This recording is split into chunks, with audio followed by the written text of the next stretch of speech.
Mambo vipi mpendwa mfuatiliaji wa Wadeda Channel. Matumaini yangu mzima wa afya na unaendelea vyema na pilika na shughuli za kila siku. Ndugu yangu, mafanikio sio kitu chepesi. Mafanikio sio kitu rahisi. Kupata mafanikio unahitaji ujitoe mhanga, na miongoni mwa vitu muhimu ambavyo unatakiwa kuvizingatia, kwanza unapaswa kuwa na nidhamu ya kazi. Heshimu sana kazi yako, usilete mchezo kazini. Utakapoleta mazoea kazini, utakapoleta mchezo kazini, hakika chanzo cha kuharibu kazi yako. Watu wote waliofanikiwa wameanza kuheshimu kazi zao, wakawa na nidhamu ya juu katika kazi zao wanazofanya.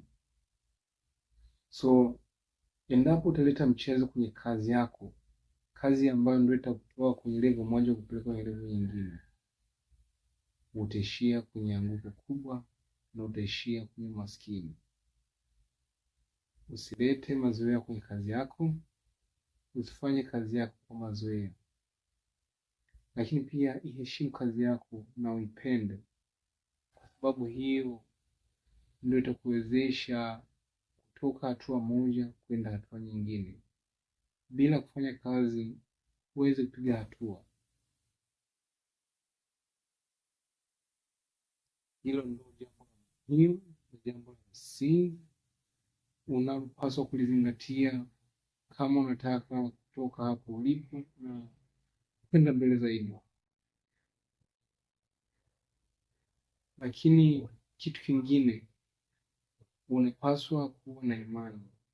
Amini kwamba hiyo kazi unayoifanya itakuvusha kutoka hatua moja kwenda hatua nyingine.